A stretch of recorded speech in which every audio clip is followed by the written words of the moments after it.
그러니까 서로 김정은한테 잘 보이려고 트럼프도 푸틴도 김정은한테 계속 이야기하잖아요. 저승절 때도 행사 안 보고. 그리고 시진핑도 김정은한테 이야기하고. 계속 이야기. 강미정 대변인이 이제 기자회견을 했고 기자들과의 질의응답 과정에서 최강욱 원장에 대한 이야기가 나왔어요. 피해자에 대한 2차 가해성 발언을 했다. 법은 그 자체가 공정해야 하고 그리고 공정하게 보여야 한다. 그렇습니다. 와. 근데 이미 이 공정하게 보여야 한다 해서 이미 실패를 해버렸기 때문에 맞습니다. 뭐 역시 댓글도 관련해서 많이 달리고 있는데요. 네. 오늘 조국 혁신당 강미정 대변인의 기자회견이 있었습니다. 예. 조국 혁신당 성비위와 관련된 내용이었는데 기자와의 질의응답 과정에서 최강욱 변호사와 관련된 이야기가 있었습니다. 네. 최강욱 변호사는 이제 매불쇼에 이제 출연하는 출연자이기도 하고 오늘 그리고 출연 예정일이었기 때문에 네. 이 부분에 대해서 여러분께 좀 말씀을 드리고 시작을 해야 될 것 같습니다. 최강욱 변호사에 대한 이야기는 2차 가해성 발언이 있었다라는 관련 질문과 대답이었는데요. 관련해서는 뭐 저희가 잠시 후에 자세하게 다루긴 하겠습니다만 네. 최강욱 의원이 이것과 관련해서 매불쇼에 나와서 사과를 하든 해명을 하든 그것은 좀 적절치 않다고 판단을 했습니다. 그래서 네. 오늘 출연은 매불쇼 차원에서 취소를 했다는 점을 여러분에게 말씀을 드리겠습니다. 네. 그리고 관련 내용은 저희가 잠시 후 자세하게 다룰 텐데요. 오늘 미리 준비된 방송 일정이 있었습니다. 네. 중국 전승절 관련해 가지고 최고의 전문가 송영길 대표를 저희가 미리 섭외를 해놓은 상태였고 또 오늘 2시 반에 자리를 떠야 되기 때문에 예. 준비된 내용 먼저 매불쇼가 할 수밖에 없는 점을 여러분께 말씀을 드리겠습니다. 예. 자, 지금 중국에서 전승절 예. 행사가 있지 않았습니까? 관련해서 우리 대표님 뭐 겸손 이런 거 하지 마시고 예. 우리 대표님은 실제로 외교 안보 전문가고 특히 러시아 전문가고 북한 전문가 맞잖아요, 그거는. 예. 그거를 조금만 설명해 주시면 어떨까요? 왜 내가 전문가인지. 뭐 전문가라기보다는 저는 이제 우리 한반도 문제가 이 분단의 문제가 우리 민족 내부의 문제이기도 하지만 4대 강국에 둘러싼 이해관계가 상충되는 거기 때문에 네. 사실 이 북한, 중국, 러시아, 일본, 미국이 매우 중요해서 이 4대 강국과의 관계를 잘 조율해야 우리 민족의 자주적 공간을 찾을 수가 있기 때문에 그렇죠. 김대중 대통령께서 저를 역임하면서 말했어요. 송영길 외교를 해야 된다. 그래서 제가 북중러의 언어도 배우고 네트워크도 만들고 지금까지 역사와 문화를 공부한 이유가 네. 우리 민족의 통일이라는 그 우리의 소원을 다루기 위해서는 4대 강국을 정확히 이해하고 이를 잘 관리해야 된다. 이런 생각으로 해온 거죠. 네. 러시아 원서를 번역하신 분입니다. 오. 그리고 오늘 왜 2시 반에 일어나시냐? 러시아 대사를 만나러 갑니다. 그래요? 이런 얘기를 하시라고요. 알다시피 우리 현대자동차가 상페테르스부르크에 20만 대 공장을 운영하고 있다가 예. 러시아 우크라이나 전쟁 때문에 이 부품 공급이 경제 제재로 안 돼서 맞아. 이것을 100달러에 팔았어요. 100달러에 러시아 자산관리공사 같은 데다 100달러에 팔았는데 조건이 올해 말까지 바이백 옵션 다시 구매할 수 있는 권리를 유보했는데 네네. 올해 말까지 러시아 우크라이나 전쟁이 정리 안 되면 다시 가동되기 어렵기 때문에 이걸 연장을 해야 돼요. 예. 뭐 지금 러시아에 우리 목사님이 억류돼 있는데 여러 가지 현안 문제도 있고 그래서 한번 풀어보려고 합니다. 굉장히 그 중요한 이슈인데 우리가 그동안 조금 잊고 지냈던 것 같네요. 예, 그러네요. 외관만 보면은 장수 이미지잖아요. 솔직히 말하면 약간 아니 약간 좀 까막눈 같이 보이잖아. 원서를 번역할 정도의 예. 대단한 분이고 예. 외교적 식견이 대단합니다. 예. 제가 뭐 없는 말은 안 합니다. 진짜 지식 덩어리. 그렇습니다. 네. 자, 그러면 전승절 관련해서 어제 저희가 조금 다루긴 했습니다만 그 이후 나오는 소식들 관련해 가지고 우리 대표님하고 이야기를 좀 나눠볼까 합니다. 예. 김정은하고 그 푸틴이 또 이제 만났거든요. 그 굉장히 푸틴이 김정은을 너무너무 고마워하는 것 같다는 생각이 들 정도의 네. 장면이 연출됐습니다. 잠깐 좀 영상 보고 올까요? 당신과 러시아 인민을 위해서 할 수 있는 것이 있다면 또 해야 되는 것이 있다면 그 형제적인 그 의무로 우리가 감당해야 될 의무로 간주하고 모든 걸 다해서 그 도울 용의가 있습니다. Никогда не забудем и тех жертв, которые понесли ваши вооруженные силы и семьи ваших военнослужащих. 그 북한군 15,000명을 파병해 줬거든요. 네. 그리고 한 2,000명인가 뭐 사망한 것으로 지금 알려지고 있는데 거기에 대해서 굉장히 좀 고마워하는 것 같은데 어떻게 보셨습니까, 이 장면? 그렇습니다. 현재 푸틴은 사실 이 우크라이나 전쟁에 러시아 그 젊은이들이 희생되는 것에 정치적 부담이 큽니다. 그래서 전체 징병도 하지 않고 특수 작전이라 그래서 제한된 병력 또 죄수들 이런 경우를 동원한다는 뉴스가 있습니다만 그런 차원에서 이 북한 병력의 지원은 엄청나게 도움이 된 거죠. 대신 논리가 북한과 러시아 간의 그 일종의 그 협정에 따라 파병을 받는 거기 때문에 이것은 침략 전쟁에는 동원될 수가 없습니다. 왜냐하면 협정 내용이 적으로부터 공격받을 때 서로 돕는다는 거기 때문에 예. 그래서 쿠르쿠스 지역은 우크라이나 병력이 러시아 영토를 침범한 곳이거든요. 이게 도네츠크나 돈바스 같은 헤르손 지역의 전선에 북한군이 파병됐다면 명분이 안 서죠. 우크라이나를 침략하는 전선이니까. 근데 쿠르쿠스의 해방 작전이다 이렇게 표현합니다. 여기를 이제 젤렌스키가 전략적으로 이렇게 그 내륙에다 이걸 거점을 만든 거잖아요. 그러니까 이걸 축출하는 데는 북한군이 참여할 명분이 된 거죠. 근데 여기서 큰 성과를 냈기 때문에 대단히 고마워하는 거죠. 지금. 근데 고마워해가지고 뭔가 준 게 있어요? 러시아가? 이제 그건 우리가 구체적으로 알 수 없지만 아무래도 북한이 절실히 요구된 것은 기름과 식량일 것이고 군사적으로는 위성 기술입니다. 예. 그러니까 ICBM을 가동하려면 위성이 안내를 해야 되기 때문에 아직 군사 위성이 취약하기 때문에 아마 지난번에도 위성센터에서 푸틴과 김정은 간의 정상회담이 있었습니다. 네. 근데 이번에 그 보니까 북중로 정상이 3명이 똘똘 뭉쳐서 다니던데 북한이 그렇게 3명이 어깨를 나란히 할 정도의 위상이 올라온 거예요? 아니 원래부터 그랬습니다. 원래 그랬어요? 김일성이 중국을 3번 공식 방문했는데 1954년, 59년, 75년입니다. 그때 영상을 보면은 네. 조은라이 등샤오핑이 역부터 나와가지고 아예 수행을 합니다. 수행을. 와, 그래요? 그리고 와. 중국 공산당은 집단 지도체제에서 9명, 현재는 7명인데 전 상무위원들이 한 명도 안 빠지고 전부 김일성을 아련했습니다. 지금도 그래요. 김정일 때도 그러고 아마 김정은도 가면 차이치가 나왔잖아요. 네. 왕이 외교부장이 우리는 높은 사람을 봤는데 왕이 외교부장이 비서처럼 차이치를 따라왔어요. 차이치가 7명 상무위원 중에 한 명인 서열 5위이고 저장성 당 부서기일 때 시진핑이 저 핵심 조직부장이었습니다. 완전히 오른팔이죠. 이게 차이치가 직접 여기까지 영접을 나왔는데 우리 문재인 대통령 갔을 때는 부부장, 이게 차관 복급이 나왔거든요. 이명박 박근혜 또 차관급들이 나왔어요. 예. 영접을 나올 때. 근데 여기는 차관급도 아니고 장관급도 아니고 그 위에 있는 상무위원이 나왔으니까 얼마나 애들이 이 대접이 다른지를 알 수가 있죠. 원래부터 굉장히 중요하게 원래 생각을 그렇습니다. 하는 예, 국가다 이거군요. 그렇죠. 이번에 그 북중로가 이렇게 똘똘 뭉치는 게 한미일 공조에 대응하는 차원이다라는 분석들이 나오는데 거기에 대해서는 동의 안 하시죠? 저는 동의하지 않습니다. 왜 그러냐면 이번에 처음부터 저는 북중러 삼각 회담이 정상회담이 열리지 않을 것이라고 예측을 했는데 결국 열리지 않았습니다. 예. 어제 러시아 푸틴과 만나고 푸틴은 지금 동방경제포럼 참석자 아마 블라디보스토크로 갔을 겁니다. 네. 그러니까 이미 3자 회담은 무산된 거고 무산됐어요. 시진핑도 그걸 원치 않고 김정은도 원치 않습니다. 시진핑의 일관된 논리는 동맹 반대입니다. 동맹이라는 것은 적을 전제로 하는 거기 때문에 자기들은 동맹을 맺지 않고 자주적으로 수평적 협력 관계를 하겠다. 상하이 협력기구 SCO도 마찬가지고 지금 브릭스도 마찬가지입니다. 그러니까 만약에 자기들이 삼각이 모여서 동맹식의 협력을 한다는 것은 한미일 삼각동맹을 사실상 아시아판 나토로 이렇게 유도하는 이 빌미를 줄 수가 있고 그걸 강력히 반대해온 입장에서 그 명분이 없을 수가 있거든요. 그리고 이해관계가 서로 상충되고 또 김일성 때부터 이 북한의 외교라는 것은 중소를 나눠놓고 양쪽의 양다리 외교를 하면서 이익을 찾는 것이 일관되게 훈련되어 오고 축적되어 온 북한의 외교입니다. 그러니까 서로 김정은한테 잘 보이려고 트럼프도 푸틴도 김정은한테 계속 이야기하잖아요. 저승절 때도 행사 안 보고. 그리고 시진핑도 김정은한테 이야기하고. 계속 이야기하고. 북한이 그럼 외교를 아주 못하지는 않네요. 잘하는 거죠. 잘해요. 못하는 게 아니라 잘하는 거죠. 야 김정은 나 꼬만 줄 알았는데. 말이 컸네. 그러니까 원래 이제 그렇게 내려온. 그렇죠. 외교력. 그러니까 그 중소 분쟁 과정에서도 살아남은 거잖아요. 야 이거 잘하네. 대단하네. 그래서 저는 노무현 대통령께서 왜 전시 작전권을 회수해야 되느냐. 모 대통령이 권력은 총구에서 나온다 그랬습니다. 자기 권력, 국군 총사령관으로서 통수권자로서 자기 군에 대한 작전 지휘권이 없는 국가 원수를 얼마나 무섭게 보겠습니까? 그래서 노무현 대통령 그렇잖아요. 전시 작전권이 있어야 내가 중국에 어디 가서도 힘이 생기지 않겠습니까? 이렇게 호소했던 것이죠. 네.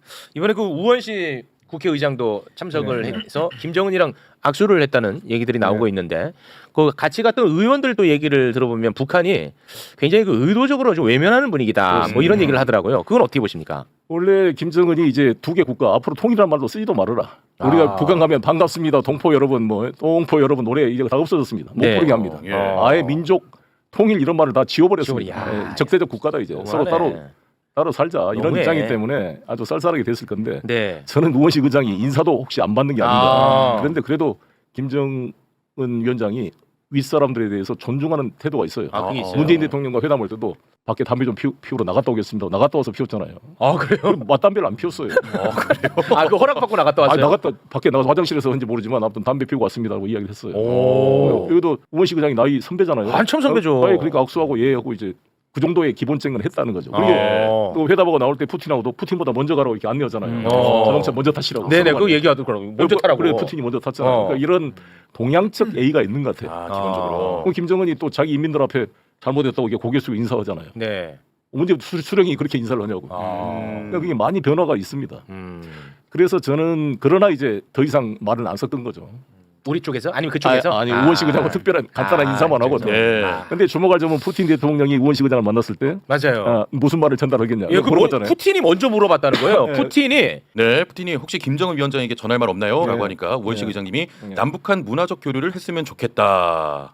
예, 이렇게 얘기했네요. 먼저 물어봤다고. 네. 해요. 그래서 저는 푸틴에게 고맙게 생각하는데 사실 마트비엔코 러시아 상원 의장과 볼로딘 하원 의장이 저하고 아주 친한 사이인데 두 분 다 남북 문제에 대해서 아주 관심이 많고 저한테 중개 역할을 하고 싶다는 이야기를 많이 한 적이 있었습니다. 네. 그래서 러시아의 역할이 앞으로 우리 이재명 대통령과 김정은 간의 어떤 접점을 만드는데 푸틴의 중재가 중요할 것이다. 저는 이렇게 생각합니다. 푸틴은 대한민국에 대해서 좀 이렇게 우호적인 마음을 많이 갖고 있나 봐요. 푸틴의 딸이 우리나라 남자랑 결혼할 뻔했어요. 맞아요. 그래도 너무 아쉬운데 우리나라 무관의 딸, 전라도 출신인데 그 딸과 깊은 연애 관계에 대해서 거의 결혼할 가능성이 있었는데 네. 모 신문이 이름은 내가 말 안 하겠습니다만 보도를 해버렸어요. 제발 보도해주지 말으라고 우리 대승환 쪽에서도. 그랬어요? 그래가지고 푸틴이 사실 민족주의를 강조하고 있는데 자기 딸들이 다 외국인하고 결혼하면 체면이 안 쓰잖아. 그렇지. 왜 이게 파토가 난 거예요? 그래서 파토 났다고요? 네. 그것이 원인이 됐어요. 그래요? 여러 원인도 있겠지만. 와, 그런 일. 그래서 헤어져 버렸어요. 헤어졌어요? 그랬어요. 그러니까 좀 놔둬서 물을 익어서 결혼한 다음에 했으면 와. 좋은 레버리지가 됐을 텐데. 러시아 우리가 먹는 건데. 결혼 하나로 볼 거면 조심해라니까.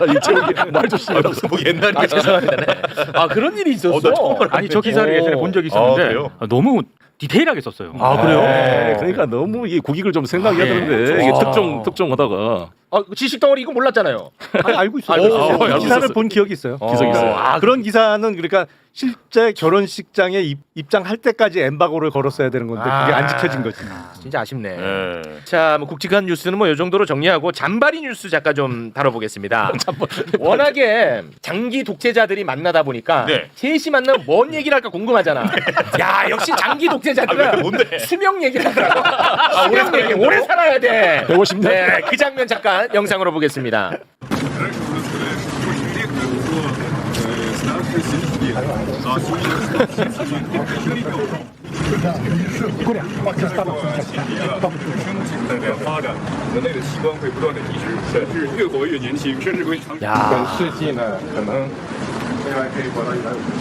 와, 150살 독재자들의 대화. 야, 이른이면은 신생아 아니에요? 우리 더 해먹어야 되지 않겠어? 장기 이식해가지고 150살까지 해야죠. 이런 대화입니다. 재밌는데요. 조심해야 된다니까. 이 중국과 조심해야 돼. 근데 이 시진핑이 지금 3선을 했잖아요. 예. 2027년에 이제 네. 4선에 도전할 거냐 여부가 지금 논란이 되고 있는 시점에 미묘한 말인 것 같습니다. 네. 그런데 사실 김정은 나이가 1985년생인데 지금 네. 김주애를 데려왔단 말이에요. 그렇습니다. 딸이 지금 한 12살쯤 됐을 거예요. 근데 벌써부터 이제 후계자 연습을 시키느냐 여러 과정이 있는데 이거 어떻게 보세요? 아무튼 그 김일성도 김정일을 사실 30살 때부터 훈련을 시켰거든요. 네. 그다음에 나중에 1980년도에 공식 후계자로 선포를 합니다. 이게 그때로부터 김일성 사망이 1994년이니까 14년 이상을 공식 후계자로 활동을 했기 때문에 아주 어렸을 때부터 지도자 훈련을 시킨 거죠. 네. 아마 그 할아버지 김일성을 많이 따르잖아요, 김정은이가. 네. 그래서 아마 일찍부터 저렇게 훈련을 시키는 게 아니라. 그럼 후계자 훈련의 일환으로는 보시는군요. 잠재적 후계자로 봐야죠. 아직 김주애가 20세가 안 되기 때문에 당직을 못 맡았습니다. 근데 그 김정일은 20살이 딱 되니까 당 선전부장인가요? 당직을 줘서 이제 훈련을 시킨 거죠. 예. 근데 아직 그래서 공식 명칭이 없으니까 노동신문 이런데서도 그냥 존귀한 자제분 뭐 그렇게 이렇게 하는 거지 얘기해요? 뭐 당 뭐 부부장 김대정처럼 무슨 명칭이 없잖아요. 네. 윤석열 스감 생활 또 선배님이니까 예. 요거 간단하게 좀 이야기를 나누고 싶어요. 너무 화가 나가지고 이번에 그 새로 나온 보도 보니까 윤석열이가 서울구치소에서 뭐 1박 2일 동안 막 접견했다 뭐 이런 얘기가 또 나와. 네. 이게 무슨 내용이냐면요. 3월 7일 오전 9시부터 그 네. 다음 날인 새벽 5시까지 변호인을 접견을 한 걸로 지금 파악이 됐거든요. 네. 근데 이 3월 7일은 지기현이 윤석열에 대해서 구속 취소 결정을 한 날입니다. 그 취소 결정을 한 날에 이제 구속 취소 결정이 나오지 않습니까? 그러면 일부 변호인들이 또 추가로 합류를 해가지고 계속 그 다음 날까지 변호인 새벽까지 접견을 했다는 거예요. 그러다가 이제 법원의 구속 취소 결정이 나오니까 이렇게 설레. 그러니까 이게 굉장히 조직적으로 좀 뭔가 이때부터 좀 있었다는 거고. 그리고 또 하나는 그 전에도 1월 20일에 공수처가 윤석열에 대해서 강제구인 시도하려고 했을 때 이때도 오전 10시 35분부터 그날 오후 9시 45분까지 변호인을 접견을 했답니다. 윤석열이. 그러니까 공수처의 소환 조사는 거부를 하면서 네. 계속 거기서 변호인 접견하고 있었다는 거예요. 이건 진짜 그래서 너무- 저는 이게 의심이 가는 게 이때 집중적으로 심우정 쪽과 소통을 해서 즉시 항고를 못하게 막은 게 아닌가. 그런 강력한 메시지. 그래서 3월 8일 여성 해방의 날이었잖아요. 아무튼 그때 제가 그 구초에 있었는데 정말 억장이 무너지더라고요. 즉시 항고도 안 하고 그래서. 맞아요. 그리고 심우정이가 12월 3일 비상경험 때 뉴스타파 보도처럼 뭐 수억 원의 특활비를 썼다는 거 아닙니까? 그 짧은 시간에. 이게 뭐 공작금으로 다 보내는 거 아니에요? 어떻게 보면. 내란의 협력이라고. 이 두 가지가 정말 심우정과 이 윤석열과의 어떤 연계를 의심하게 하는 것 같아요. 예. 네. 그리고 막 그 휴대전화 강의구가 네. 불법적으로 들어가고 네. 그거 건네고 이거는 사실 우리 구치소 선배님으로서 이거 상상도 못한 일 우리 아닙니까? 변호인들 절대 못 가지고 들어갑니다. 뭐 네. 변호인 접견도 6시면 끝나서 무조건 돌아가야 돼요. 완전한 특혜고 이거는 그렇죠. 불법과 위법성까지도 이거 열어놓고 징계나 수사를 해야 될 사안으로. 네. 그 우리 대표님 그 수행하시는 분이 지금 러시아 대사 만나러 가는데 시간 늦는다고 지금 발 동동 굴리고 있는데 요건 저 푸틴 스타일이라고 연락 좀 해주세요.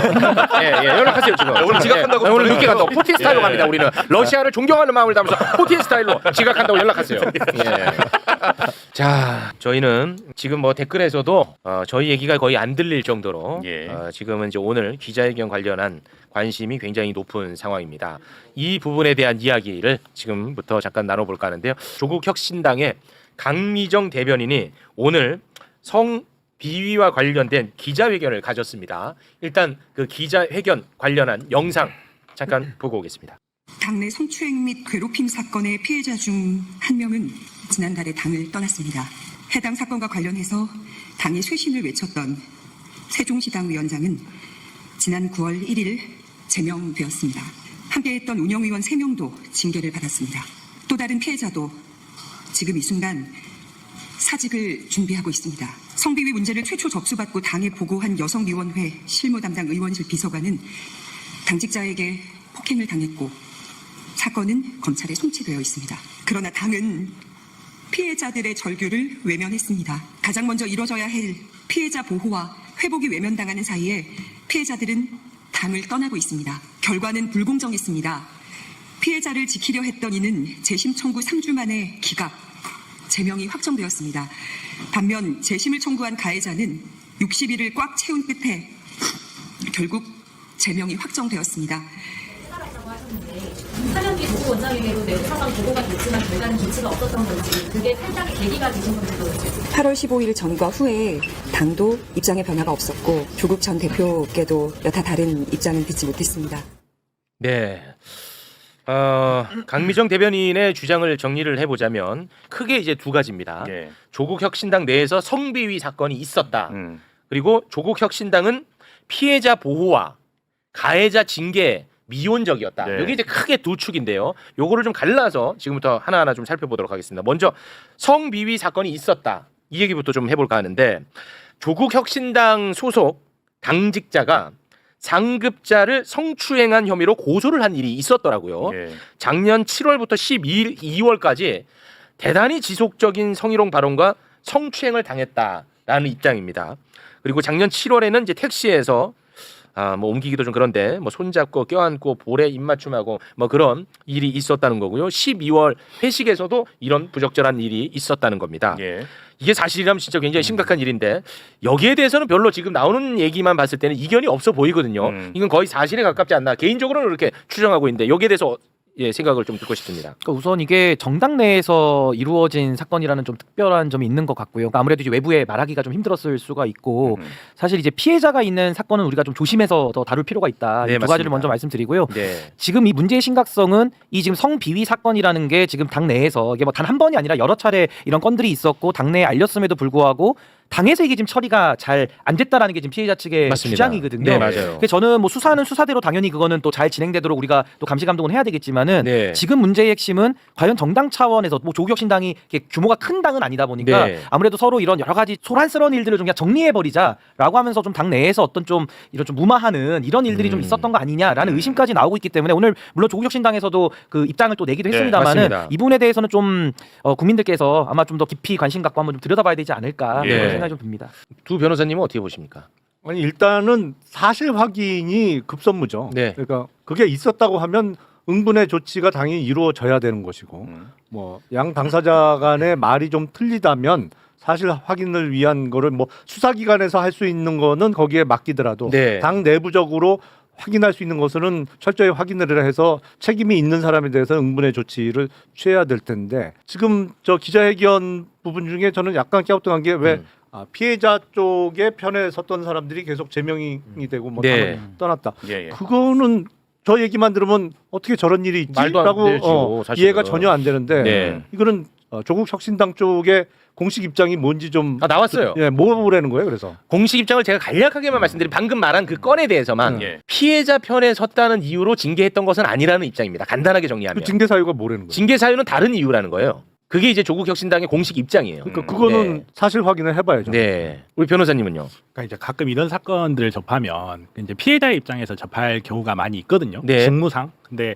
가끔 이제 피해자들은 이제 본인들의 억울한 마음이나 이런 것 때문에 절차적 과정들을 조금 못 견뎌 하시는 경우를 저희가 가끔 봐요. 그러니까 피해자는 본인의 피해 사실을 호소를 하는 반면에 가해자는 거기에 대해서 좀 다른 이야기를 하는 경우가 있고 그러다 보면 제3자의 입장에 있는 이 절차를 진행하는 사람 입장에서는 당연히 뭐 어떤 질문을 한다든지 어떤 이게 진실을 알아가기 위한 여러 가지 이제 조치를 취할 거고 그 과정에서 이제 시간도 걸리기도 하고 네. 또 때로는 피해자 입장에서 곤란한 질문이나 곤란한 사실 확인들이 있기도 하거든요. 그런 부분에서 조금 저는 뭐 강미정 대변인님께서 뭐 어떤 과잉 반응을 했다든가 이런 의미로 하는 건 절대 아니에요. 그건 오해가 없었으면 하고 이 절차를 좀 더 이렇게 잘 마무리가 됐어야 됐을 텐데 이게 네. 제명이 결정되고 곧바로 강미정 대변인님께서 이 탈당을 결정하신 게 네. 조금 부적절해 보일 수도 있겠다 하는 생각은 좀 들어요. 네. 강미정 대변인이 이제 기자회견을 했고 기자들과의 질의응답 과정에서 최강욱 원장에 대한 이야기가 나왔어요. 그 조국 혁신당 관련한 행사장에 가서 예. 피해자에 대한 2차 가해성 발언을 했다라는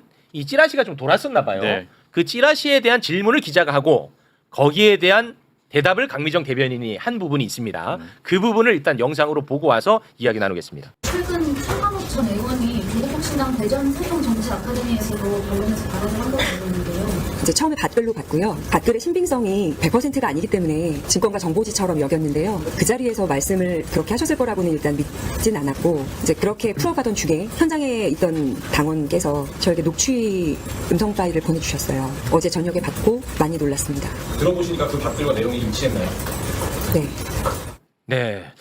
이 발언에 대한 내용이 지금 언론 보도에서 지금 굉장히 많이 공개가 되고 있더라고요. 네, 지금 막 굉장히 많잖아요. 예. 네, 관련 보도들이 좀 많이 있는데 그걸 좀 정리를 한번 해줄 수 있을까요? 일단 최강욱 원장이 강연에서 언론 보도를 바탕으로 이제 정리를 해드리면요, 조국 전 대표를 감옥에 넣어놓고 그 사소한 문제, 그러니까 성비위 사건을 얘기하는 것 같습니다.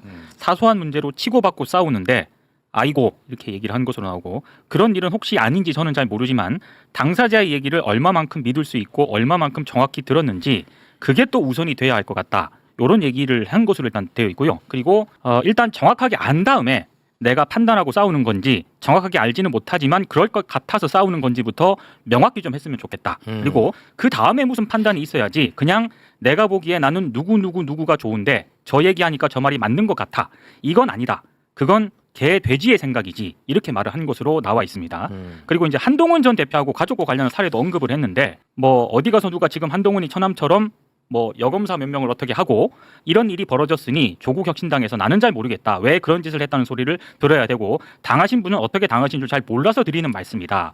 이런 취지의 아마 얘기를 한 것으로 네, 보입니다. 알겠습니다. 관련해서 뭐 좀 말씀 좀 부탁드리겠습니다. 일단 최강욱 원장님의 발언에 대해서는 최근에 있었던 일이니까 여러 가지가 좀 복합적으로 있는 것 같아요. 그래서 지금 이제 정청래 저는 대표께서 상당히 지시를 잘했다고 봅니다. 그래서 직무감찰을 좀 해서 그 윤리감찰단에서 이 조사를 좀 하겠다는 조치가 있었는데 사실은 권력을 가진 사람이 꼭 정치인만, 그러니까 그 국회의원만 있는 건 아니거든요. 그러니까 네. 여러 가지 정당의 대표나 의원들이나 어떤 여론에 영향을 많이 미치는 자리일수록 그 힘이 있는 건데 최강욱 원장님께서 이제 민주당의 당직을 가진 상태에서 조국혁신당 연수 행사에 가서 일단 이 발언이 나왔다라는 게 맞아요. 일단 첫 번째로 좀 문제가 될 것 같고요. 네. 그리고 두 번째는 아까 말씀하신 대로 이 피해자에 대한 상당히 이건 좀 사소한 문제다라는 표현 자체가 이게 문제가 되죠. 네. 그러니까 이건 2차 가해 내지는 여러 가지 그 후속적인 문제를 나올 수 있는 발언이라서 이건 문제가 좀 있어 보이고요. 이거 하나만 더 지적하자면은 이게 한동훈 처남 이야기를 하는데 그분도 이제 검사 출신으로 알려져 있는데 이 성범죄도 여러 가지가 있습니다. 이제 뭐 추행도 있고 뭐 강간죄도 있고 여러 가지들이 있는데 그것도 사실관계가 조금 맞지 않게 사실 이제 더 큰 문제로 이렇게 비유를 하는 과정에서 아마 정제되지 못한 이제 그런 표현들이 나온 것 같아가지고 네. 아마 이런 부분들은 좀 문제가 여러 가지 좀 복합적으로 얽혀 있다. 네. 하나하나 쪼개 보면 지금 제가 지적한 이런 문제들이 아마 좀 제기될 수밖에 없는 상황 아닌가라는 생각이 듭니다. 네.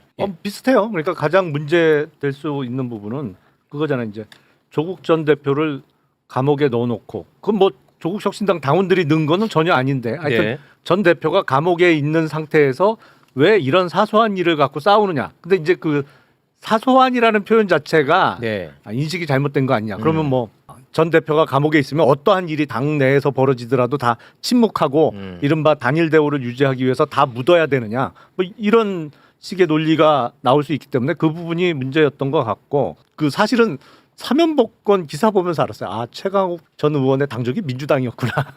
이건 큰 풍자다. 네, 알겠습니다. 아니 그러니까 민주당 교육연수원장이 왜 조국 혁신당 아카데미에서 물론 뭐 교차로 강연을 할 수도 있습니다만 네. 본인이 이제 그런 오해를 많이 받고 있다고 하면 오히려 그런 자리를 좀 피했어야 되는 거 아닌가라는 네. 생각이 좀 들어요. 예. 우리 변호사님 의견도 궁금합니다. 뭐 최강욱 의원님의 워딩이 좀 부적절한 부분이 있었는데 네. 그렇다고 해서 최강욱 의원님이 뭐 어떤 사실관계를 확정해가지고 누군가를 비난하거나 누군가를 저격할 의도로 한 말이라고는 전혀 보여지지 않아요. 그리고 사실 이제 뭐 누구와 누구의 관계를 이야기하기는 좀 그렇긴 하지만 최강욱 의원님 같은 경우는 제가 알고 있는 범인의 강미정 그 대변인님하고 같이 방송을 진행하기도 하고 방송을 오래 한 걸로 알고 있습니다. 그래서 개인적 친분 관계도 있기 때문에 뭐 어떤 특정 대상을 저격해서 이야기를 했다기보다는 그냥 이 자리에서 그러니까 이게 당 전체의 어떤 구조적인 문제라기보다는 개인의 일탈 정도의 문제인데 이걸 가지고 너무 이렇게 당 전체가 과민해서 반응하는 것도 좀 적절하진 않다. 이런 의미에서 이런 발언이 나오지 않았나. 저는 좀 그렇게 판단이 됩니다. 네. 최강욱 원장과 관련된 사실관계는 이 지금 녹취가 혹시 그 공개가 됐는지 제가 그건 잘 모르겠는데 이건 어떻게 보면 굉장히 그 분명한 사실관계가 있고 네. 여기에 대해서는 뭐 각자가 저는 판단을 할 수 있다고 봅니다. 네, 그래서 이 부분은 이 정도 선에서 좀 마무리를 해도 괜찮을까요?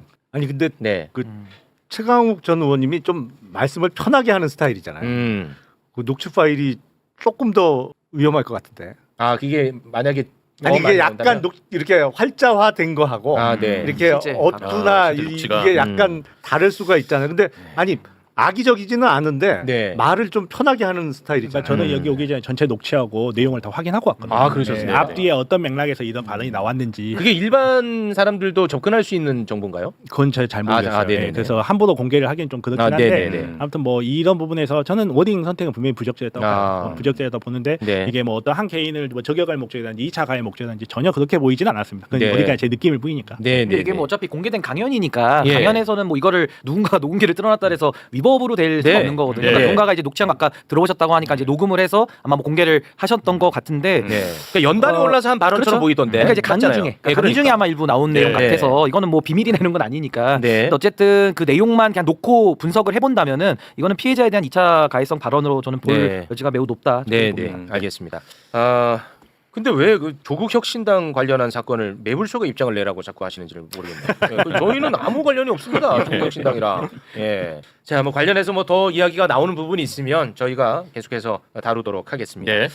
자, 그러면 오늘 이제 준비된 이슈가 굉장히 많은데 뭐 시간이 좀 많이 흘렀네요. 그 최근에 이 얘기는 꼭 해야 될 것 같아요. 최근에 그 법원에 의해서 특검의 영장이 기각되는 일이 너무 많이 발생하고 있습니다. 심각합니다. 가장 심각한 게 저는 한덕수 예. 구속영장 기각. 저는 이거를 굉장히 문제가 있다고 보는 입장인데 이번에는 또 그 집사 게이트 네. 3인방에 대한 영장을 법원이 기각을 했습니다. 내용을 좀 전해주시죠.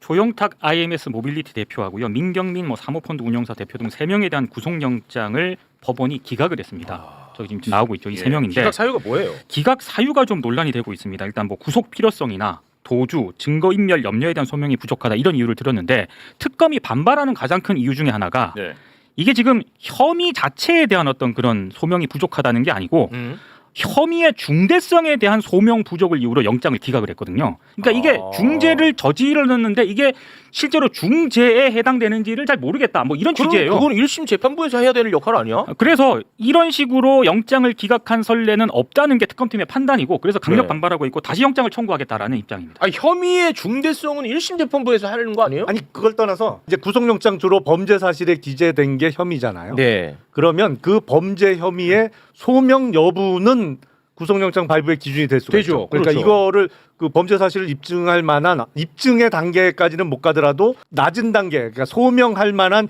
증거 수집이 됐느냐. 그러니까 무고한 사람을 혹시라도 그렇지. 구속하면 안 되는 되니까. 거니까. 네. 그거는 기각이나 발부 사유가 될 수 있는데 이 혐의가 중대한지를 특검이 입증해라? 이건 내가 들어도 좀 이상해요. 그렇지. 야, 버더듣다보다 아니 그거는 판사가 보면 알아야지. 버더듣다보다 그래요?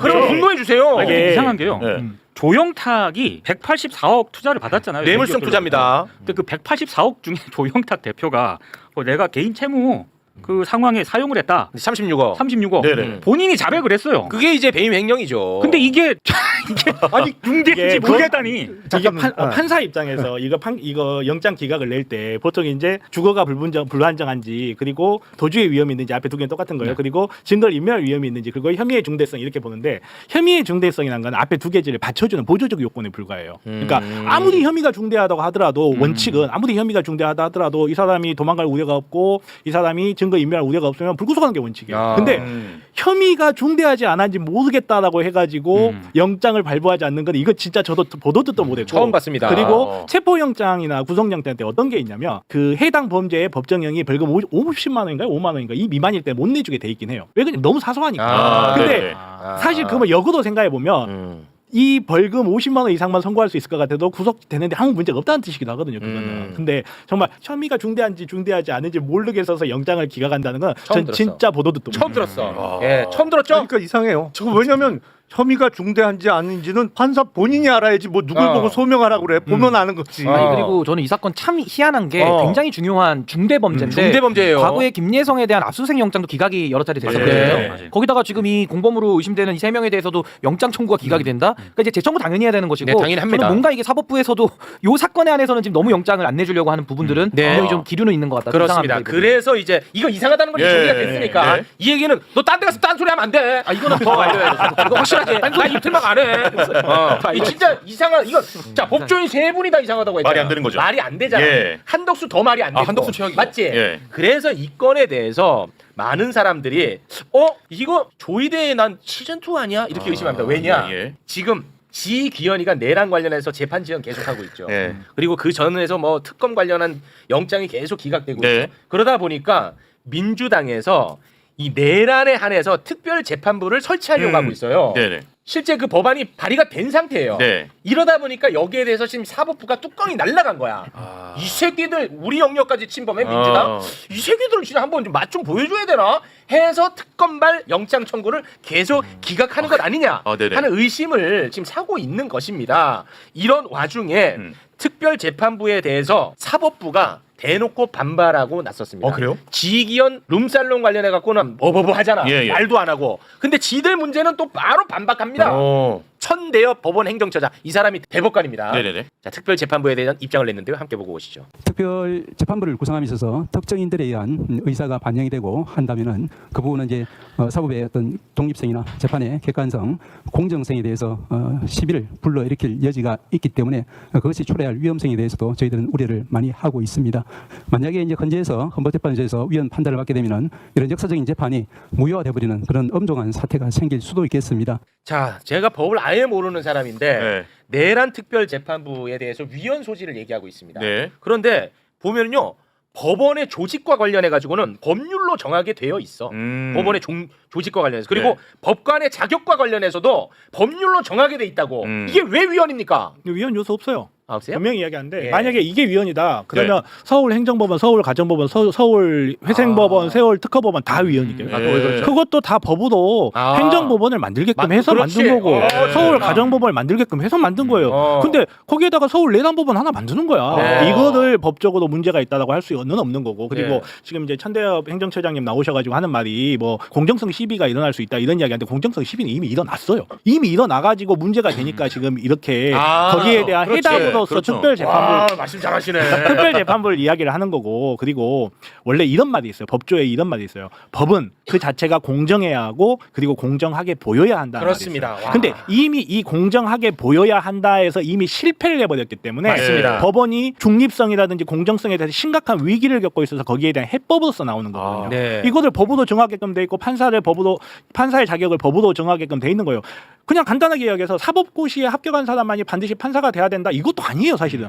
그건 법률로 정하게끔 돼 있기 때문에. 그렇기 때문에 지금은 로스쿨 나온 사람이 자기의 사법 경력을 5년에 10년간 쌓으면 판사도 될 수 있게끔 이렇게 하는 거거든요. 네. 다만 한 가지가 뭐가 있냐면 판사를 임명하는 거는 대법원장으로 돼 있어요. 네. 헌법에 규정돼 있군요. 그렇죠. 요것만 지켜주면 되는 거예요. 그래서 예를 들어서 네. 내란 특별 재판부를 설치를 해 법률로서 그리고 거기에 이제 판사가 필요한데 그 판사의 결국 마지막 임명은 조의대가 하게 돼 있어요. 이것조차. 그거 하나만 지켜주면 되는 거예요. 예, 요거조차. 네. 근데 여기에 대해서 우리 또 뼛속까지 검사님께 우리 김용남 검사님은 조금 심드렁합니다. 아니 이거는 뭐 예. 검찰하고 관련된 문제는 아니죠. 그건 정확하게는 아니죠. 법원 네, 법원과 법원과 관련된 문제인데 다양한 의견을 오늘, 좀 오늘 경청하고 아예 있습니다. 채팅창을 아예 터트려 버려. 그래요? 아니 뭐 저는 다양한 의견 경청하고 싶습니다. 진심으로. 그러니까 그 우리 헌법에 보면 헌법과 법률에 의한 법관에 의해서 재판받을 권리가 있습니다. 법관이 아닌 사람은 재판소 구성에 들어갈 수 없어요. 그러니까 네. 어느 피고인도 법관이 아닌 사람에게 재판 받아서는 그거 자체가 위헌이에요. 그렇습니다. 그러니까 법관의 자격은 물론 법률로 정할 수는 있는데 문제 핵심은 그거예요. 특정 사건을 위한 특정 재판부를 만들 수 있느냐. 결국 쟁점은 그거거든요. 네. 그렇다면 물론 그 사실상 지금도 서울중앙지방법원에 판사가 수백 명이 있지만 어떤 사건이 어떤 재판부로 갈지는 거의 어떤 경우에는 50% 내지는 30%의 확률로 2개 아니면 3개 재판부에 가도록 되어 있습니다. 네. 그러니까 왜냐하면 전담 재판부 구성을 해놨기 때문에 사건의 성격에 따라서 이거는 뭐 형사 몇 부 아니면 몇 부, 뭐 2개 내지는 3개 중에 하나로 배당이 되겠네라고 예측할 수는 있어요. 네. 근데 이미 기소가 돼서 재판을 진행하고 있는 사건과 관련해서 그러면 특별재판부를 따로 법률로 구성해서 이 사건을 옮겨와야 되는 거잖아요. 지금 그 지기현 재판부에서 하고 있는 그렇죠. 사건을 옮겨와야 맞습니다. 되는 문제인데 네. 이거는 생각보다 그렇게 심플하진 않아요. 생각보다 훨씬 심플하진 복잡해요. 않고 복잡할 수 있는데 안 된다는 규정은 어디에도 없어요. 그런 식으로 하면 된다 안 된다 규정되어 있는 사안이 몇 개가 있어요. 우리나라 아니요, 그러니까 사건 법률을 중에. 만드는 거잖아요. 그러니까 법률을 만드는 거예요. 예를 들어서 법원이 지금 랜덤하게 재판부를 배정한다고 주장은 하지만 말씀하셨다시피 전담재판부 제도가 돌아가고 있기도 하고 여러분들 중에 전자소송 해보신 분들 알겠지만 전자소송하면 그 법원 재판부를 위한 설문지 같은 거 써요. 내가 여기에서 뭐 할 거다 설문지 쓰면 거기에 가장 적합한 재판부에 배당하겠습니다라고 법원에서 이미 공지도 띄워요 그거를. 그러니까 어떤 재판에 있어서 특정한 사건에 대해서 앞에 제가 말씀드렸다시피 그게 행정사건이면 행정법원으로 가는 거고 아예 그냥 정권을 가지고 관할을 딱 정해가지고 하는 거고 지금까지 안 해봤기 때문에 이거는 못한다라고 생각하면 아무것도 못합니다. 네. 저도 좀 여기에 대한 제 법률가니까. 왜냐하면 저는 네. 내란특별법을 제가 가장 먼저 만들자고 제안을 한 사람이기 맞습니다. 때문에 네. 이게 늦어진 부분이 저는 일단 제일 안타까워요. 근데 지금이라도 저는 해야 된다는 입장인 게 근데 김용남 의원님 말씀에 일리가 있는 부분은 네. 지금 진행되고 있는 이 재판을 끌어다가 와가지고 내란재판부에 배치를 시키면 그건 문제 삼을 수 있죠. 재판을 받는 사람 입장. 그러니까 원칙적인 방법은 그 재판장을 탄핵시키는 게 맞는 겁니다. 지금 제도로선 지기현을 날리든지 조의대를 날려서 정상화시키는 게 우리 헌법의 취지고 네. 그럼에도 불구하고 제가 왜 내란재판소를 만들어야 된다고 보냐면요.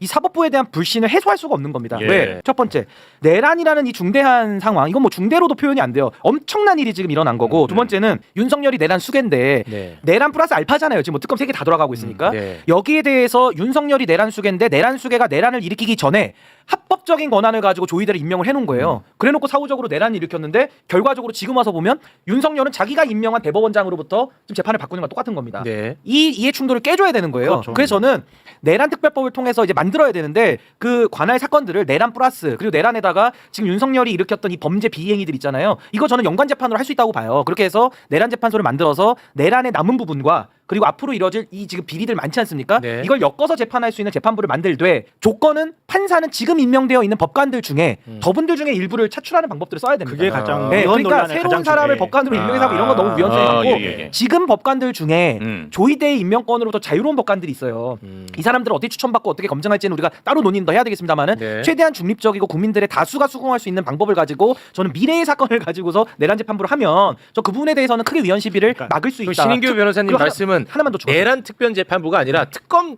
특판이죠. 재판부네. 그러니까 특판인데 내란과 관련된 거를 중심적으로 하되 그게 중심이고. 네, 중심적으로 하되 지금 윤석열과 관련된 사건들이 많잖아요. 그러니까 요거를 정리하는 부분을 조금 더 열어놓는 쪽으로 하고 이게 만약에 위헌으로 간다 그러면 하나 제일 걸리는 건 뭐냐면 그게 있는 그대로 말씀드리면 이게 과연 우리 과거에도 특별재판부가 있었어요. 근데 그때는 헌법에다가 써놨습니다. 그래서 이걸 이제 입헌 관행이라고 하는데 지금은 이제 우리 헌법에는 특별재판부 조항은 없고 특별법원을 설치할 수 있다는 이제 군사법원 관련된 내용만 있는 겁니다. 그래서 이게 입헌 관행이 있기 때문에 이거는 사실은 그 위헌론에 좀 더 강화된 의견이긴 합니다만은 저는 이 사건이 워낙 중대하고 지금의 사법부가 자정을 안 하고 있기 때문에 네. 저는 이런 특별판사 제도는 도입이 지금은 필요한 시점 아닌가. 그러니까 복잡하게 생각하지 말고 특별 법원을 만들어보면 된다는 거예요, 제 말은. 네네. 어떤 재판부를 하나를 만들어가지고 아. 내란 특별 재판부를 만들지 말고 법원을. 말 그대로 서울 행정법원 만들듯이 서울 내란 법원을 만들어보면 된다는 대신에 거예요. 그러면 그 행정법원과는 달리 시한을 두는 건가요? 뭐 시한을 두는 방법을 할 수도 있고 아니면 내란 언제든지 있을 수 있다 해가지고 그걸 유지를 할 수도 있고. 아, 그럴 수도 있고. 굳이 뭐. 네, 알겠습니다. 자, 이 얘기 잠깐 좀 하고 싶어요. 이제는 검찰과 관련된 이야기인데요.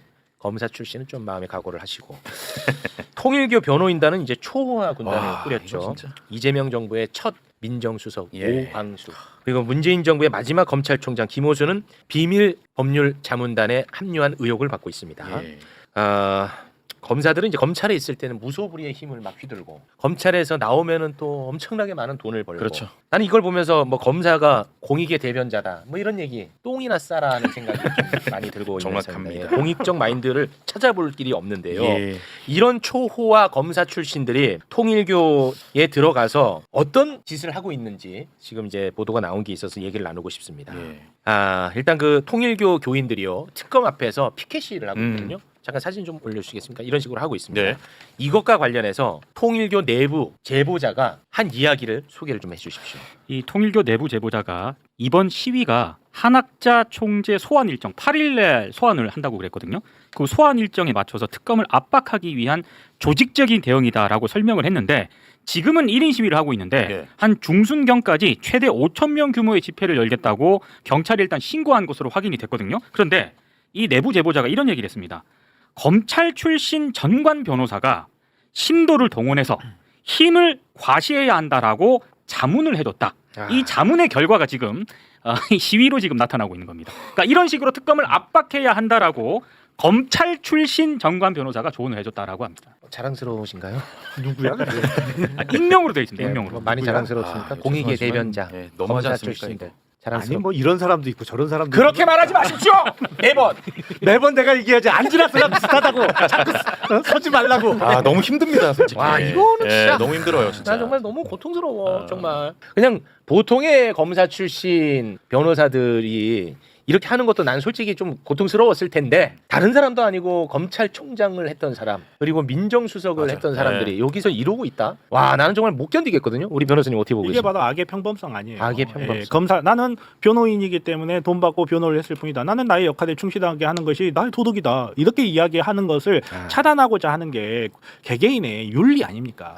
그 직책으로서 갖고 있는 윤리고 변호사로서 갖고 있는 윤리고 뭐 이 사람이 나는 통일교 신자고 나는 이 사람이 참 어머니라고 생각해. 뭐 이러면 저는 모르겠어요. 그러면 그건 본인의 이제 뭐라 해야 될까 믿음의 영역이 돼버리니까. 근데 정말로 공익을 평생을 연구를 했고 공익을 위해서 검사 생활했고 한때는 공직도 넘봤던 사람이라면 네. 자기가 판단을 해야 될 거 아니에요. 네. 이게 뭐 누구 뭐 어디 만화 짤 맞다나 거절하기 너무 많은 액수였다 뭐 이런 거였는지 어떤 건지는 참 이해는 잘 안 가지만 그래도 최소한의 우리가 지켜야 될 선 아무리 변호사라도 최소한의 지켜야 될 선이 있는데 네. 과연 이게 최소한의 지켜야 될 선을 지킨 건가? 네. 아니 예를 들어서 아니 우리 어머님은 억울하니까 뭐 예를 들어서 이러하게 방어합시다 이런 거는 변호사가 할 수 있다고 생각해요. 콜. 근데 사람들 모아가지고 그것도 내 신도들이야. 내 자식들이잖아. 자기네들 말대로 따지면 참 어머니니까 내 자식들 모아가지고 나 억울하니까 여기에다가 사람들 모으게 해. 이거를 변호사가 한다는 게 네. 모르겠어요. 저는 좀 많이 부끄러울 것 같아요. 아니 우리 검사님 지금 그 오강수 이런 사람들은 김호수 이런 사람들은 대한민국 공적 시스템 안에서 성장해 왔던 사람들이잖아요. 그렇죠. 그렇지 않습니까? 그리고 그 공적 시스템 안에서 모든 걸 다 누렸고 거기서 나오는 이 사람의 권력이고 거기서 나오는 가치. 그러니까 밖에서의 지금 수입료가 얼마인지 모르겠지만 그것도 어떤 일정 부분의 가치를 받아서 수입료를 받을 텐데 그 가치마저도 공적 시스템 안에서 만들어진 가치잖아요. 근데 지금 대한민국에 엄청나게 많은 에너지를 쏟으면서 특검이 돌아가고 있고 그런 문제점들과 맞서 싸우고 있는데 거기에 들어가서 돈을 받는다는 게 이게 말이 됩니까?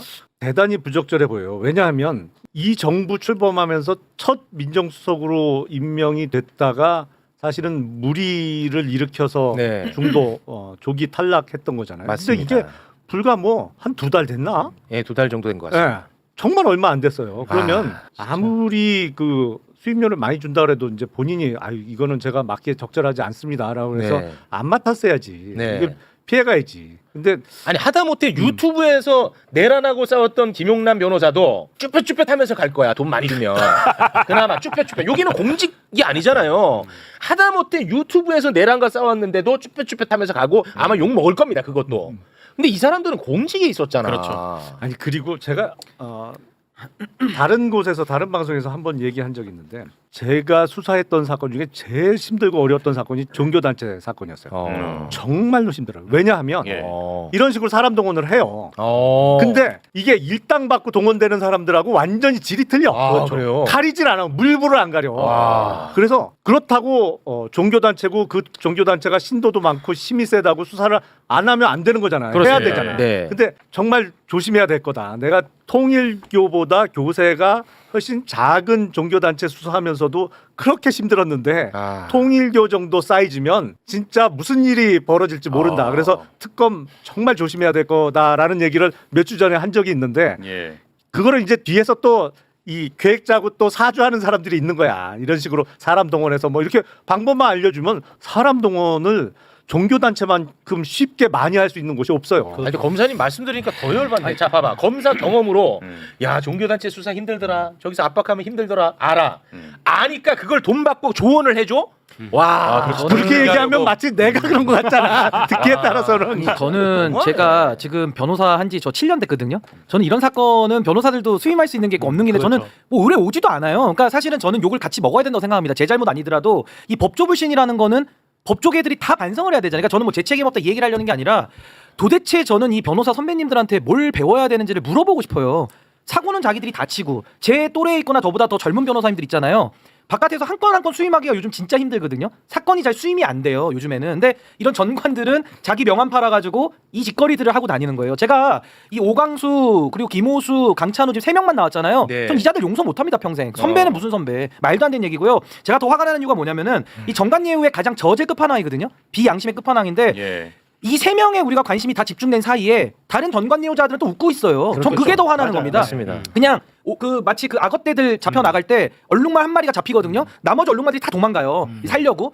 이 3명만 정관예우하는 게 아니다. 전 이 부분도 좀 같이 지적하고 싶고 그냥 법조계를 다 뒤집어 엎어야 된다는 생각이 전 들고 이 사회에 대해서 이렇게 정의를 팔아먹고 정의를 갖다가 장사하는 게 지금 모든 영역에 지금 편만한 건데 저는 법조인들부터 이건 정말 종아리 걷고 다 두드려 맞아야 되지 않는가 이 생각이 들고 하나만 더 강조하면 여기도 레벨이 있어요. 오광수 3등, 강찬호 2등 그리고 가장 저는 죄질이 나쁜 게 저 김호수라고 봅니다. 왜? 김호수는요 검찰총장을 지냈고요. 문재인 정부 때 이분이요. 맞습니다.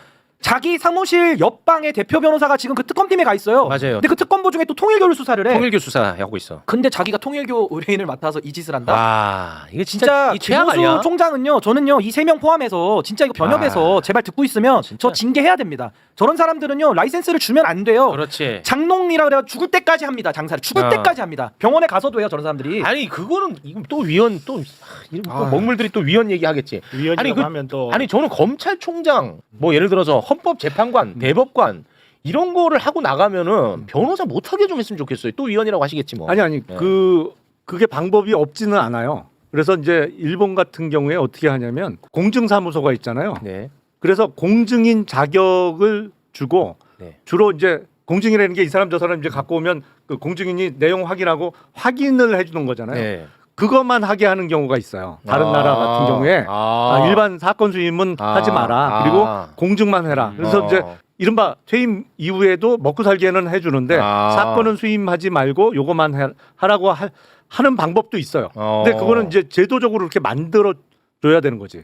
이거는 제도로 정리해야 돼. 사람으로 정리할 수가 없어요. 자꾸 그 인적 쇄신 얘기하지 말라고. 사람으로 안 된다니까. 아, 또 맞는 얘기네. 이게 그쪽으로 한번 얘기가 나오니까 내가 또 경험이 자, 있는데 경험 얘기합니다. 내가 변호사 갓 개업했을 때요. 예. 그러니까 나도 이제 부장을 하다가 갓 개업을 했는데 제 고등학교 친구 중에 하나 이제 노조 활동을 하는 친구가 있었는데 네. 그 노조 위원장이 회사하고 붙었어. 근데 내가 얘기를 쭉 들어보니까 이 회사가 잘못한 거야. 네. 그래갖고 내가 그 노조 위원장 하는 친구를 변호를 했는데 와 하는 사건마다 안 되는 거야 이게. 분명히 회사가 잘못한 것 같은데 붙는 족족 깨져. 근데 나중에 국감장인가 어디서 나왔는데 그 회사 쪽의 변호인이 당시로서는 제일 센 변호사였더라고. 근데 그때 수임료 100억 얘기가 나오더라고. 그래서 내가 아니요 그때 사건 할 땐 정말 답답했어요. 아니 나도 최선을 다하고 열심히 하는데 왜 이렇게 사건마다 안 되지? 그 친구 사건은 정말 모든 게 안 돼. 하는 족족. 그래서 정말 답답했는데 안 돼. 이 나라 나중에 그 국감장에서 나온 얘기 보고 깜짝 놀랐어요. 다 진짜. 이거 매불쇼 중심으로 해가지고 모여서 다 뒤집어 엎어야 될 것 뒤집어. 같아요. 진짜로. 아니 이거 진짜 안 돼. 이게 혹시 네. 1960년대 영화에 마부라는 영화 아세요? 마부. 아시는 분들 아마 많이들 아실 텐데. 마부. 모르세요? 몰라요. 마부라는 영화가 있는데 네. 그 영화 내용이 뭐냐면 한 집안이 있는데 한 집안이 너무 많은 갈등을 갖고 있어요. 근데 그 영화의 갈등이 어떻게 끝이 나냐면 큰아들이 고시 합격하고 끝이 나요. 데우스 엑스 마키나가 그 영화에서는 고시 합격인 거야. 네. 고시 합격하면 모든 게 다 해결이 돼. 네. 근데 왜 제가 마부다는 영화를 이야기하냐면 이게 그냥 한두 사람이 기억하는 영화가 아니에요. 1960년대 당시에 굉장히 큰 상 많이 받았고 그리고 2020년대에 이 영화가 블루레이로 리메이크가 될 정도로 쉽게 말해서 우리 사람들 개개인의 머릿속에 이 고시나 이 공직에 가는 것에 대한 약간의 환상이 있어요. 네. 그 고시 이게 가장 큰 문제가 뭐냐면 고시를 통과해서 검사가 되고 판사가 된다는 거는 엘리트가 된다는 거는 엘리트는 선택 받은 자라는 뜻이지 네. 자기가 어떤 그거를 획득한 자가 아니에요. 네. 이거는 트로피가 아니야. 네. 내가 고시에 합격했고 내가 어떤 법조인이 되고 내가 어떤 자리에 올라가는 것을 사회로부터 특별한 은혜를 입었다, 특별한 선택을 받았다고 생각하는 게 아니라 네. 내가 그걸 획득하고 내가 그걸 따낸 거기 때문에 이건 내 거야. 이건 네. 내 권리야. 이건 내 마음대로 해도 돼가 되는 거야. 그렇게 하면 안 된다고 그러니까 이제는. 문제는 사회가 그게 너무 오랫동안 베이스 안 돼. 사람들 많은 사람들의 베이스에 박혀 있는 박혀 있어. 네. 그거는 검사들 머리만 박혀 있는 게 아니에요. 맞아요. 일반인들까지 예. 그걸 용인하고 있단 말이야. 그래서 지금 오광수 욕하지 마세요. 오광수 욕할 거 아니야. 이런 오광수 같은 사람이 나타날 수 있게끔 만든 이 제도 시스템 이거를 그냥 이게 근본이다 진짜. 그렇죠. 우리 네. 사회 전반이 맞아요. 여기에 대해서 어떤 식으로 바뀌어야 되는가 여기에 대한 논의가 사실 이미 시작이 됐죠. 아니 그러니까 이게 네. 전관 비리가 나쁜 게 뭐냐면 이놈 전관 예우 받는 얘만 돈 먹고 끝내는 문제가 아니라 얘가 돈을 먹음으로 인해서 엄청나게 많은 희생자가 발생하고 대한민국 공익이 무너진다는 게 더 문제예요. 그렇죠. 아니, 이놈이 그냥 돈 먹고 그냥 배불리는 게 문제가 아니라 그렇게 탄생한 게 윤석열이잖아요. 그러니까 윤석열 욕하지 마세요. 욕을 해야지 했는데 잠깐만요. 그거는 동의하기 어렵다. 윤석열 욕하지 마. 윤석열 욕은 해야지. 욕은 하는데 오늘 셔츠 나왔다. 아니 근데 그런 측면에서 김건희 특검 팀도 조금 조심을 해야 될 것 같아요. 당연하죠. 왜냐하면 네. 민중기 특검 있지 않습니까? 네네네. 예전에 판사할 때 배석 판사가 있었습니다. 네. 이모 씨라고. 네. 지금 통일교 이 한학자 변호인단에 들어갔거든요. 근데 이 판사 출신 이모 변호사가 최근에 민중기 특검을 25분 동안 만나고 왔어요. 네. 왜 만납니까? 민중기 특검? 아는 관계였고 민중기 특검이 판사로 있을 때 배석 판사를 판사였고 그런데 근데 만났고 변호인단에 합류했어요. 그 만나면 안 돼. 그거 오해받아. 최근에 민중기 특검을 25분 동안 면담을 하고 왔답니다. 아니 그러니까 그 오해받는다니까. 그러니까. 네. 내가 아까 중요한 얘기했잖아요. 공정한 것도 중요하지만 공정하게 보이는 게 중요하잖아. 사실 민중기 특검님 우리가 맨날 우리가 칭찬하고 응원하고 지지하는데 그걸 만나시면 안 되죠. 사실 저는 이제 아직도 칭찬하고 응원하고 하는데 이게 어떻게 보면 일반 사건을 보면 변호사가 검사 만나고 온 거야. 이거는 어떻게 보면 자연스러운 프로세스예요. 내가 사건 하는데 변론을 하는데 변호사가 만난다. 이거는 프로세스인데 이 정도 국가적인 사건에서 친분이 있는 변호사를 만나면 이게 논란이 될 거라는 것을 예측을 못하면 그거는 문제가 아주 심각한 거거든요.